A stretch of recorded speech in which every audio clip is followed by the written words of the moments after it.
வெண்பா கிட்ட பேசிட்டு ஃபோனை வச்ச சிவன்யாவோட மனசெல்லாம் தீயா எரிஞ்சுது. இப்படிப்பட்ட மனுஷன் கூட தன்னோட வாழ்க்கைய எப்படி பகிர்ந்துக்கிறதுன்னு ரொம்ப வேதனை அடைஞ்சபடி மருத்துவமனையில் தன்னோட அப்பாவுக்கு பக்கத்தில் வந்து உட்கார்ந்தா. பாலசுந்தரத்தோட சாந்தமான முகத்தை பார்த்துக்கிட்டே இருந்தவளுக்கு மனசு ரொம்ப லேசாகி போச்சு. கொஞ்ச நேரத்தில் கண்ணு விழிச்ச தன்னோட அப்பா சிவன்யாவை பார்த்தாரு. அவள் முகம் வாடி இருப்பதை கண்டு மெல்லிய குரல்ல பேச ஆரம்பிச்சாரு. என்ன சிவன்யா, ஏதாவது பிரச்சனையா? ஏன் உன்னோட முகம் இப்படி வாடி இருக்கு அப்படின்னு கேட்டாரு. அதெல்லாம் ஒன்றும் இல்லப்பா, வெயில வந்தான்ல அதனாலேயா இருக்கும் என்று அமைதியுடன் சொன்ன மகளை கூர்ந்து கவனிச்சார். ஏமா, நான் உன்னை கேட்குறேன்னு தப்பா எடுத்துக்க மாட்டியே? அந்த வீடியோவை யாருமா எடுத்தா? கண்டிப்பா நீ எடுத்திருக்க மாட்டேன்னு எனக்கு நல்லா தெரியும். ஆனா உன் மேல எல்லாரும் பழி போடும்போது மனசு ரொம்ப வேதனையா இருக்குமா? இது யார் எடுத்தாங்கன்னு உன்னால சீக்கிரம் நிரூபிக்க முடிஞ்சா அதை அவங்களுக்கு நிரூபிச்சு காட்டிடு. அப்பதான் நான் சாகும்போது என்னோட கட்ட வேகும் என்றார். தன் தந்தையோட பேச்சில் அதிர்ந்து போனா சிவன்யா. அப்பா, ஏன்பா பெரிய பெரிய வார்த்தையெல்லாம் பேசுறீங்க? உங்களுக்கு தான் ஒன்றும் இல்லைன்னு டாக்டரே சொல்லிட்டாருல்ல. அடுத்த வாரத்திலேயே உங்களை டிஸ்சார்ஜ் பண்ணி வீட்டுக்கு கூட்டிட்டு போலான்னு சொல்லிட்டாங்க. நீங்க எதை பத்தியும் யோசிக்காதீங்கப்பா. இப்போ ருத்ரன் என்னை மன்னிச்சு ஏத்துக்கிட்டாரு. நான் அவர் கூடயே வாழப் போறேன், சரிதானா?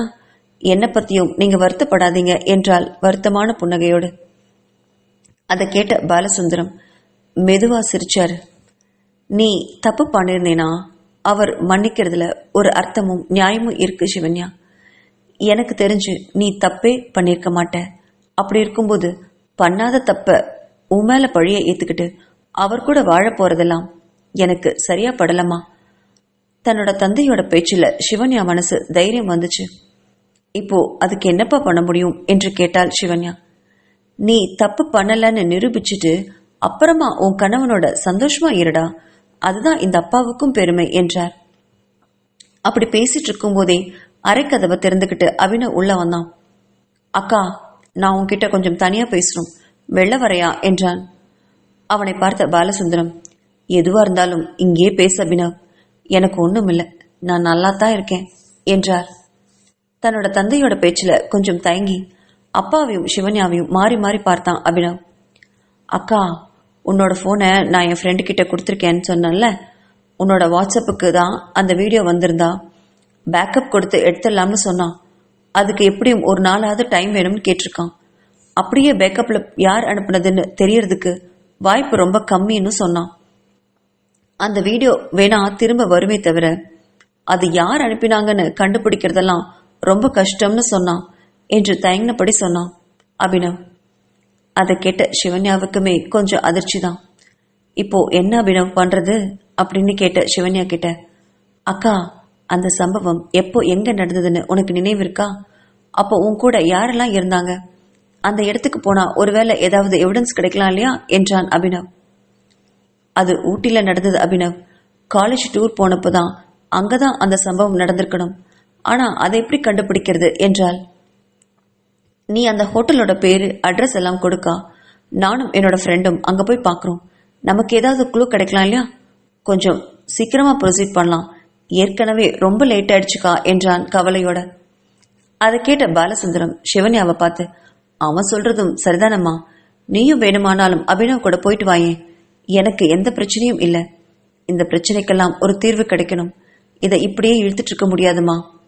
இந்த ஒரு விஷயத்தை வச்சு நம்ம குடும்பத்தையே இந்த அளவுக்கு கஷ்டப்படுத்திட்டாரு உன் புருஷன் ருத்ரன். உன் மேல தப்பே இல்லைன்னு நம்ம நிரூபிச்சுட்டா அவருக்கு எப்படி இருக்கும்னு நான் பார்க்கணும். என் பொண்ணு நல்லவன்னு கண்டிப்பா நான் நிரூபிச்சே ஆகணும் என்றார் உறுதியோடு. அப்பா, நீங்க சொல்றதெல்லாம் சரிதான்.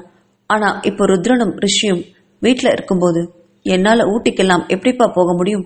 முடியாது. அபினவ் சொன்ன மாதிரி நான் அட்ரஸை அவனுக்கு கொடுத்து அனுப்புறேன், அங்க ஏதாவது கண்டுபிடிக்க முடியுதான்னு பார்க்கட்டும் என்றாள். பாலசுந்தரமும் அதற்கு ஒப்புக்கிட்டாரு. உடனே அட்ரஸ் எழுதி அபினவ் கிட்ட கொடுத்து அனுப்பினா. அடுத்த 1 மணி நேரத்திலேயே அபினவ் தன்னோட நண்பனோட அந்த ஹோட்டல் அட்ரஸ்க்கு கிளம்பி போனான். இது எதுவுமே ருத்ரனுக்கு தெரியாம எல்லாரும் பார்த்துக்கிட்டாங்க.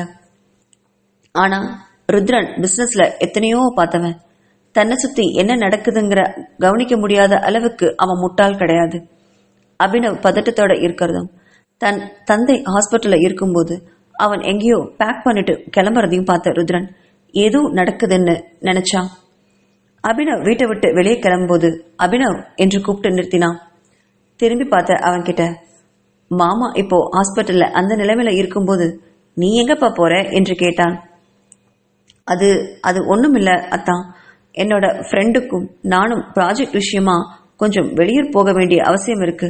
அடுத்த வாரம் எக்ஸாம் வருது, அதனால இப்பவே போனாதான் சரியா இருக்கும்.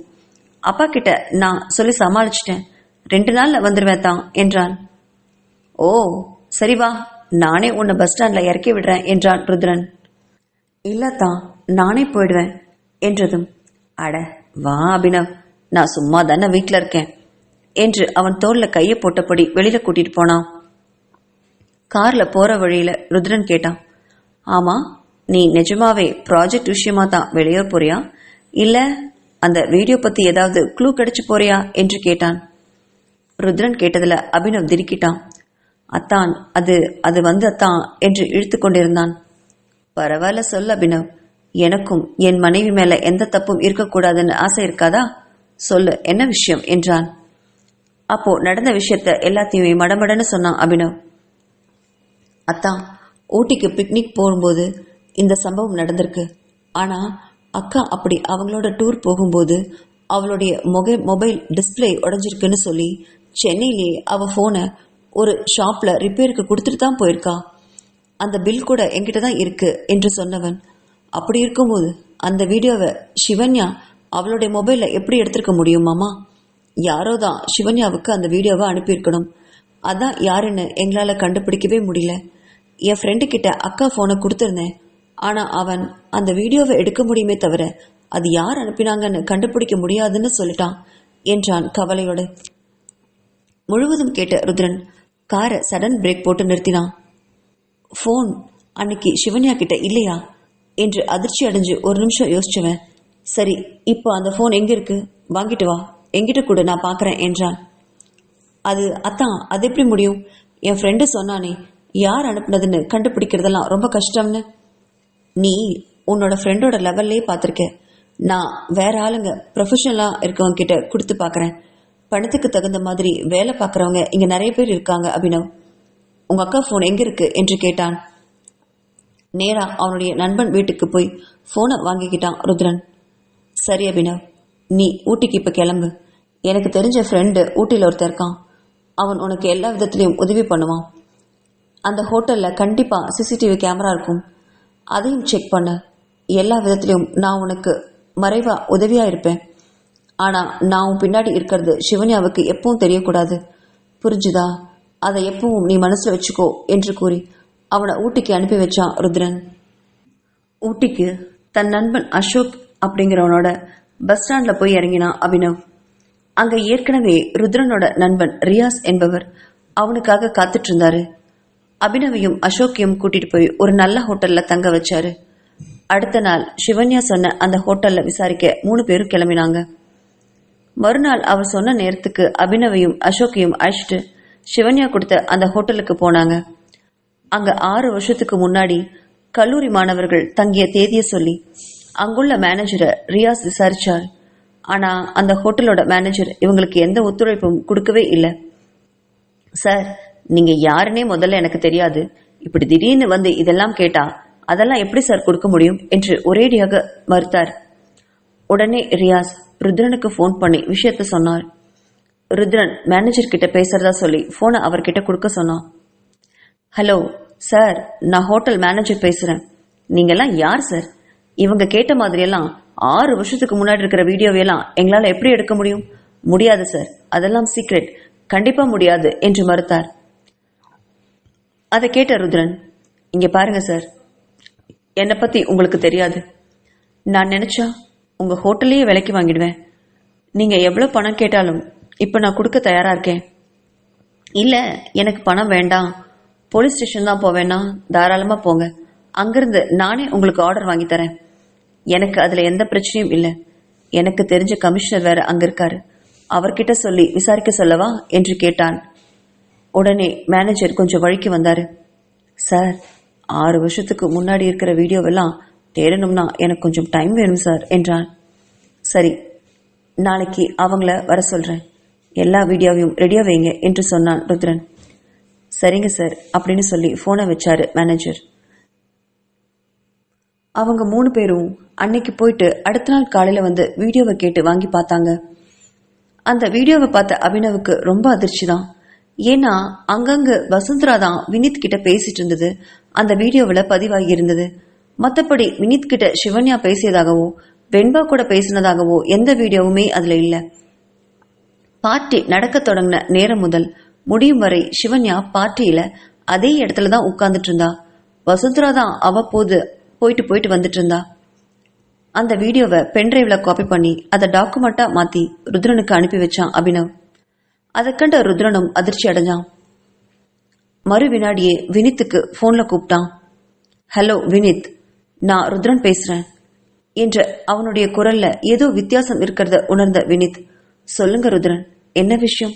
ஏதோ பதட்டமா இருக்கீங்க போல இருக்கு, அங்க ஏதாவது பிரச்சனையா என்றான். நான் கேட்கிற கேள்விக்கு உண்மையான பதில் சொல்லணும். என்னை ஏமாத்தாம பொய் சொல்லாம உண்மையை மட்டும் சொல்லணும். இல்லாட்டி நீங்க மறுபடியும் வெண்பாவை எழுந்துட்டு நிப்பீங்க என்று கடுமையான குரல்ல பேசினான் ருத்ரன். அந்த குரல்ல பயந்து போன வினித், சொல்லுங்க, உங்களுக்கு என்ன உண்மை தெரியணும் என்று தயக்கத்தோட கேட்டான். அன்னைக்கு சம்பவம் நடந்த பார்ட்டியில வெண்பா கூட நீங்க தப்பா நடந்துக்கிறதுக்கு முன்னாடி அதிகமா வசுந்தரா கூட தான் பேசிட்டு வந்துட்டு இருக்கீங்க.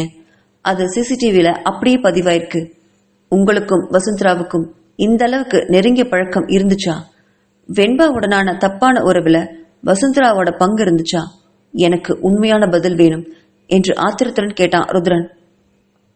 ருத்ரனோட அந்த கடுமைய வெண்பா படுகாயத்தோட இருந்த அந்த 6 வருஷத்துக்கு முன்னாடி கேட்டது மாதிரி ஒரு உணர்வு வினித்துக்கு. நடுங்கி போனான். ஆமா ஆமா, வசுந்தரா தான் வெண்பா கிட்ட என்ன தப்பா நடந்துக்க சொல்லி ஐடியா கொடுத்தாங்க. அப்போதான் நீங்க வெண்பாவை இழக்க மாட்டீங்கன்னு சொன்னாங்க. அதனாலதான் நான் அன்னைக்கு அப்படி நடந்துக்கிட்டேன், மன்னிச்சிடுங்க என்றான் வருத்தத்தோட. அதை கேட்ட ருத்ரனுக்கு ஆத்திரம் கண்ணை மறைச்சது. உங்களுக்கெல்லாம் வெக்கமா இல்லையா வினித்? மற்றவங்க சொல்றதை கேட்டு என் தங்கச்சியோட வாழ்க்கைய அன்னைக்கு பாழாக்கினீங்களே. அதை விட இந்த விஷயம் இத்தனை வருஷமா என்கிட்ட சொல்லாம இருந்திருக்கீங்க பாருங்க.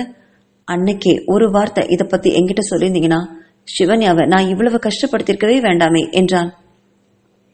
பிளீஸ் ருத்ரன், என்னை மன்னிச்சிடுங்க, அப்ப நான் ரொம்ப பயந்திருந்தேன் என்றான். வசுந்தரா அப்போ வெண்பாவை படுத்த படுக்கையா கிடந்த நேரத்துல அடிக்கடி எனக்கு அவளை வீடியோ எடுத்து அனுப்பினாங்க. அந்த நன்றி கடனுக்காக தான் அவங்களோட பேரை நான் எங்கேயுமே சொல்லல என்றான் வினித். ஓ, அப்போ சிவன்யா எப்படி போனாலும் பரவாயில்ல இல்லையா? சீச்சி, நீங்கெல்லாம் என்ன ஜென்மம்னே தெரியல. போய் இந்த விஷயத்த வெண்பாவுக்கு சொல்லுங்க பார்க்கலாம், முடியுமா உங்களால என்று கடுமையான குரல்ல கத்தினான்.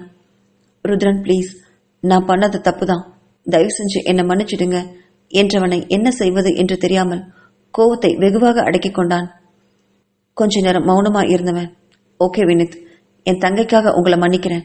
ஆனா வசுந்தரா கிட்ட நான் அங்க வர்ற வரைக்கும் ஒன்னும் சொல்லக்கூடாது. நான் வர்ற வரைக்கும் அவளுடைய யாரும் பேசவும் கூடாது. எனக்கு அவகிட்ட பேசணும். உண்மை நமக்கு தெரிஞ்சிருச்சுன்னு அவளுக்கு தெரிஞ்சா அந்த நிமிஷம் அவ வீட்டை விட்டு வெளில போயிடுவா. அதனால கவனமா இருங்க என்றான் ருத்ரன். அதை கேட்ட வினித், அப்படின்னா சிவன்யா அந்த வீடியோவை எடுக்கவே இல்லையா என்று கேட்டான். இல்ல, உண்மையை சொல்ல போனா டூர் போகும்போது சிவன்யா கிட்ட போனே இல்ல. அப்படி இருக்கும்போது அவ எப்படி வீடியோ எடுத்திருப்பா? என் கணிப்பு சரியா இருந்திருந்தா வசுந்தரா தான் அந்த வீடியோவை எடுத்திருந்திருக்கணும். வெண்பா கிட்ட உங்களை தப்பா நடந்துக்க சொல்லி அவளோட போனை அந்த ரூம்ல வச்சிருந்திருப்பா. இதை தவிர வேற நடந்திருக்க வாய்ப்பே இல்லை என்றான் ருத்ரன். இந்த விஷயத்தை பத்தி வசுந்தராவுக்கு தெரியக்கூடாது. வெண்பாவுக்கும் சொல்லாம இப்ப இருக்கிறதான் நல்லது. நான் 2 நாள்ல சென்னைக்கு வரேன், அப்புறமா பேசிக்கலாம் என்று சொல்லி போனை வச்சான். உடனே அபினவுக்கு கால் பண்ணி எல்லாரையும் உடனடியா சென்னைக்கு வர சொன்னான் ருத்ரன். தன் மாமாவோட குரல்ல வருத்தம் கலந்திருப்பதை அபினவ் புரிஞ்சிருந்தாலும் அவரை மன்னிக்கணும்னு அவனுக்கு தோணல. எத்தனை வருஷமா என் அக்காவையும் என் குடும்பத்தையும் பேசி பேசி சித்திரவதை பண்ணியிருப்பாரு. இப்போ அனுபவிக்கட்டும் என்று நினைச்சவன் தன் அக்கா சிவன்யாவுக்கு ஃபோன் பண்ணி நடந்த விஷயங்களை சிவாங்கனி நம்பருக்கு அழைச்சி கூப்பிட்டான் சொன்னான். ஆனால் ருத்ரன் இந்த விஷயத்தில் சப்போர்ட் கொடுத்ததை மட்டும் அவன் சிவன்யா கிட்ட சொல்ல மறுத்துட்டான். ஃபோனை அணைச்ச ருத்ரனுக்கு உடனடியாக சிவன்யாவை பார்க்கணும் போல தோணுச்சு. நேராக மருத்துவமனைக்கு காரை வேகமாக ஓட்டிட்டு போனவன் சிவன்யாவை கூப்பிட்டு வந்து அவளோட அறைக்குள்ளே வந்து கதவை சாத்தினான். சிவன்யாவுக்குமே இப்போ ருத்ரனுக்கு விஷயம் தெரிஞ்சிருச்சுன்னு புரிஞ்சது. ஏனென்றால் காரை ஓட்டிக்கிட்டு வரும்போதே அவனுடைய முகமெல்லாம் இறுகி போயிருந்தது. அவனை பார்க்கக்கூட சிவன்யாவுக்கு கொஞ்சம் சங்கடமாகவே இருந்தது. நேராக அவளோட அறைக்கு போய் கதவை சாத்தினவன் சிவன்யாவை பார்க்க முடியாமல் தடுமாறினான். அந்த தடுமாற்றத்தை மார்பின் குறுக்க கைகளை கட்டினபடி பார்த்துக்கிட்டே இருந்தான் சிவன்யா. அவனுக்கு சிவன்யா கிட்ட எப்படி மன்னிப்பு கேட்கறதுன்னு கூட தெரியல. ஆனாலும் செஞ்ச தவறுக்கு தண்டனை அனுபவிச்சு தானே ஆகணும் என்று மனசுல நினைச்சவன் சிவன்யாவை நேருக்கு நேர் பார்த்தான். நான் உன்னை ரொம்ப கஷ்டப்படுத்திட்டேன். எனக்கு மன்னிப்பு கேட்க கூட சுத்தமா அருகதையே இல்லை சிவன்யா. ஆனாலும் எனக்கு வேற வழி இல்லை, என்னை மன்னிச்சிடு என்றான். ஆனா அவன் கேட்ட மன்னிப்பை ஏத்துக்கதான் சிவன்யாவுக்கு இப்ப மனசே இல்லை. அப்பப்பா, எத்தனை ஆண்டுகளில் எவ்வளவு பேச்சு பேசினான். இப்போ மன்னிப்பு கேட்ட உன்ன அவன் காலில் போய் நம்ம விழணுமா? பெண்கள்னாலே ஆண்களுக்கு அவ்வளவு இகழ்ச்சி. இவெல்லாம் எங்க போயிடுவாங்கிற தெனாவட்டு தானே என்ற எண்ணம் வந்ததும் அவன் மனசுல வேதனையும் வைராக்கியமும் அதிகமாச்சு. ருத்ரனை ஒரு பெருமூச்சோட நேரா பார்த்தா சிவன்யா. சரி, நான் மன்னிச்சிட்டேன். நான் தப்பு பண்ணலைன்னு உங்களுக்கு நிரூபிச்சுட்டா என்னையும் என்னோட பையனையும் விட்டு பிரிஞ்சு போயிடுவேன்னு எனக்கு வாக்கு கொடுத்தீங்க இல்லையா? அந்த வாக்குறுதி உங்களுக்கு நினைவிருக்கு இல்லையா என்றாள் குரலில் கடுமையுடன். அந்த வார்த்தையை தாங்க முடியாத ருத்ரன் ஓடி வந்து சிவன்யாவோட கைகளை பிடிச்சுக்கிட்டான். இங்க பாருடா, எனக்கு உன்னிடம் மன்னிப்பு கேட்கற தவிர வேற வழியே இல்லை. நான் பண்ணது ரொம்ப பெரிய தப்பு தான். அதுக்காக நீ என்ன தண்டனை வேணாலும் கொடு, நான் ஏத்துக்கிறேன். ஆனா என் கூடவே இருந்து கொடு. தயவு செஞ்சு என்னை பிரிஞ்சு போயிடாத. அதுவும் ரிஷியோட நீ பிரிஞ்சு போனா என்னால தாங்க முடியாது. ரொம்ப கஷ்டப்படுவேன் சிவன்யா. ஏற்கனவே 6 வருஷம் உன்னை விட்டு பிரிஞ்சே இருந்தேன். இப்போ உன் மேல எந்த தப்பும் இல்லைன்னு தெரிஞ்சதுக்கு அப்புறம் உன்னை தங்கத்தட்டுல தாங்கணும்னு ஆசையோட ஓடி வந்தேன். தயவு செஞ்சு என்னை ஏமாத்திடாதேன்னு கெஞ்சினா. ஆனா சிவன்யாவுக்கு மனசு கொஞ்சம் கூட இறங்கல.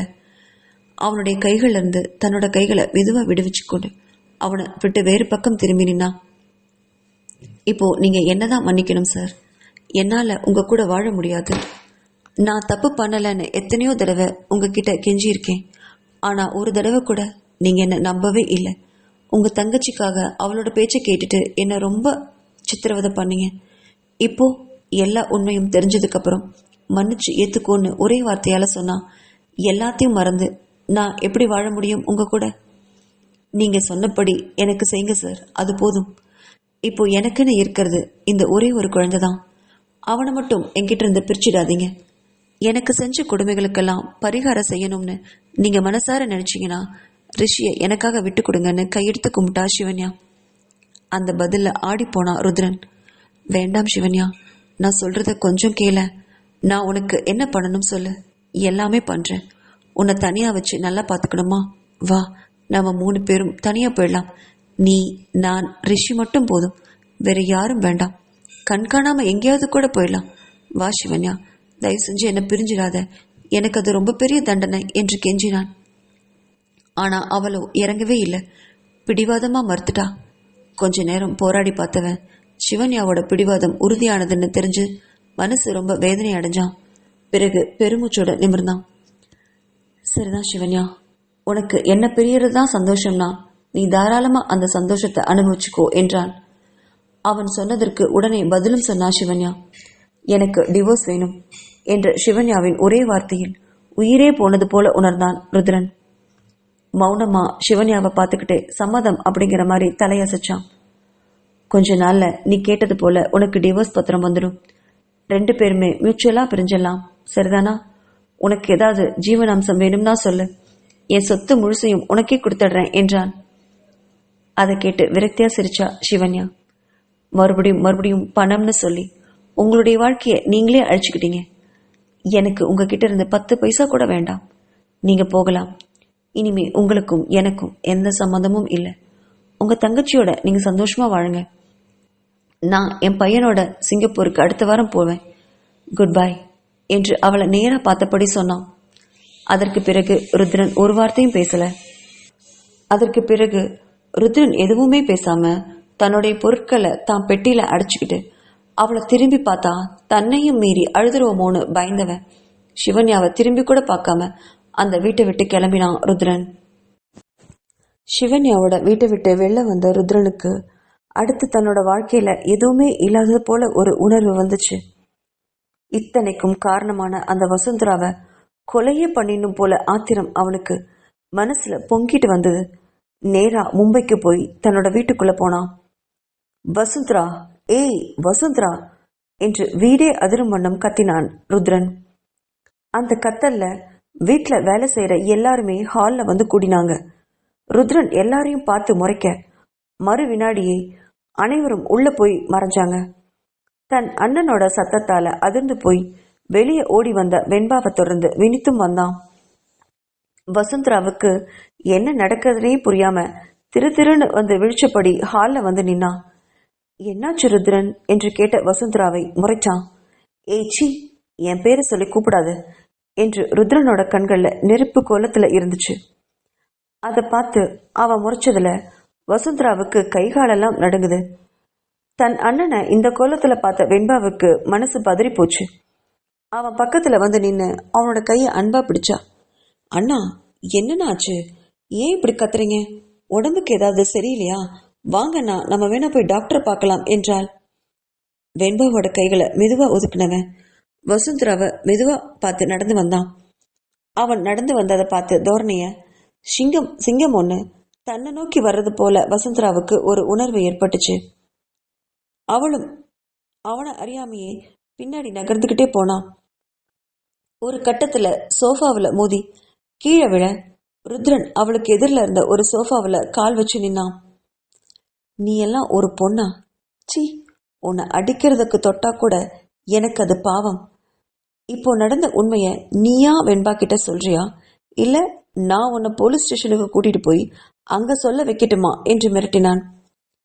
அதை கேட்ட வெண்பாவுக்கு தலையும் புரியல காலும் புரியல. தன் கணவன் வினித்த திரும்பி பார்த்தா. அவனுமே மௌனமா தலை குனிஞ்சு நின்னான்.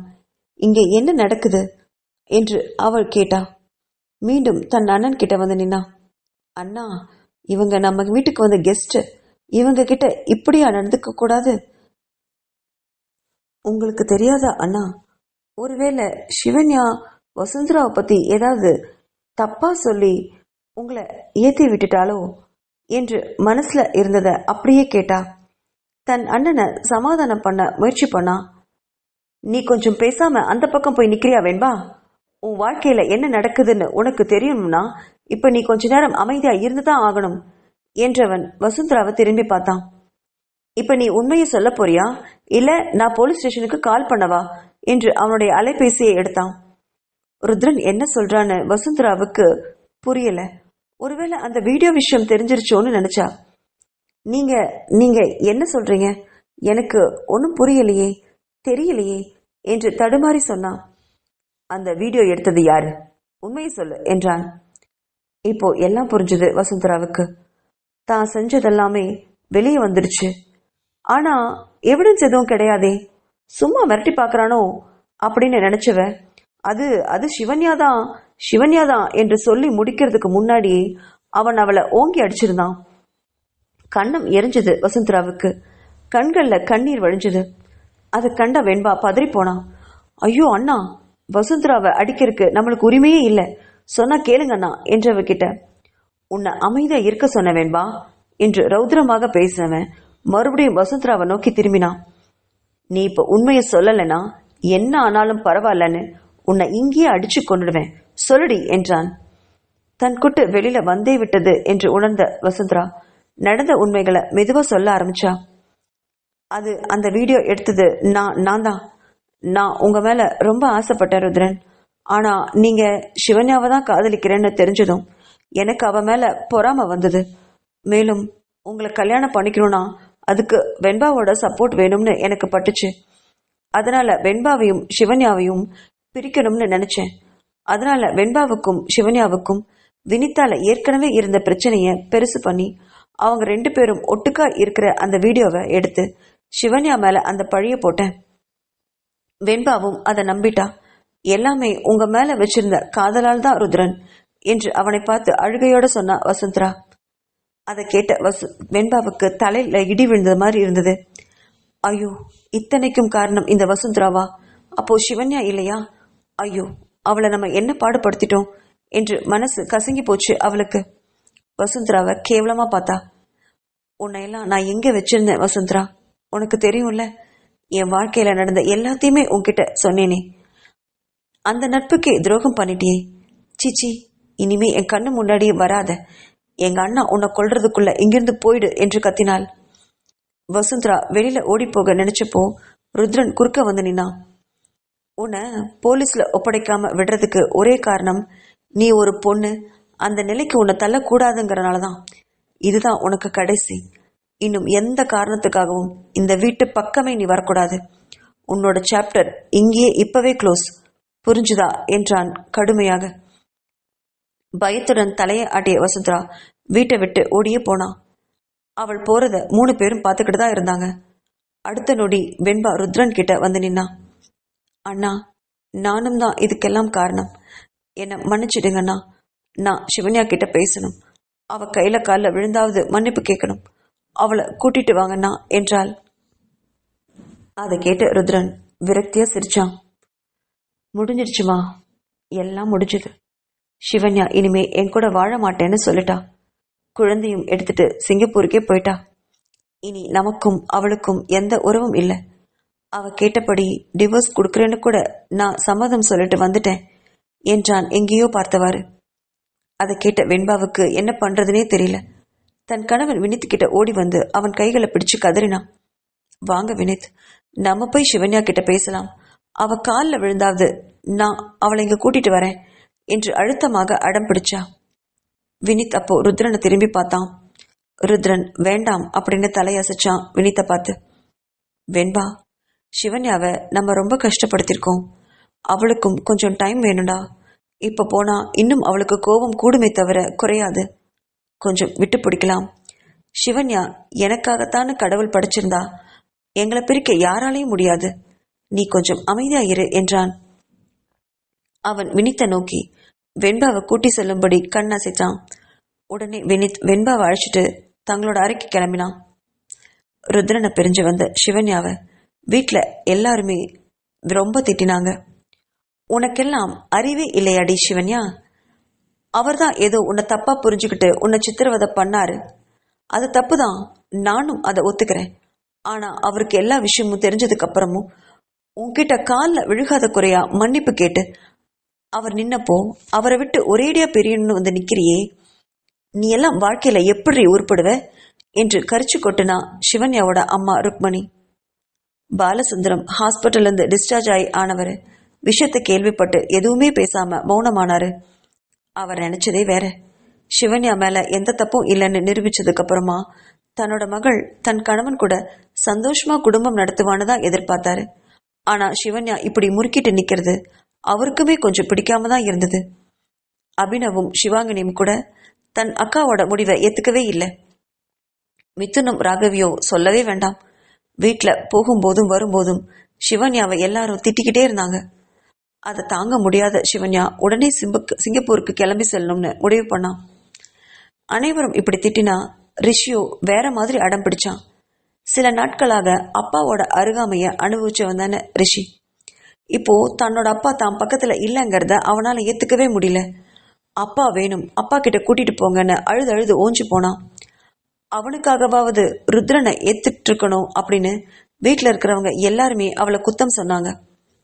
ஆனா சிவன்யாவுக்கு ருத்ரனை மன்னிச்சு ஏத்துக்கிற மனசே இல்லை. எத்தனை சித்திரவதைகள் அவனால அவ அனுபவிச்சிருக்கா. ஸ்டோர் ரூம்ல தங்கினதுல இருந்து அவளை வீட்டை விட்டு வெளியில அனுப்புனது வரைக்கும் அப்பப்பா எவ்வளவு வேதனைகளை கடந்திருக்கா. இப்போ ஒரே மன்னிப்புல எல்லாத்தையும் மறந்து அவன் கூட குடும்பம் நடத்துறதெல்லாம் தன்னால முடியற காரியமா? இந்த பொழப்பு பழைக்கிறதுக்கு கண்காணாம எங்கேயாவது போயிடலாம் என்று நினைச்சவ உடனடியா சிங்கப்பூருக்கு போகிறதுக்கு ஃப்ளைட் டிக்கெட் புக் பண்ண சிவன்யா.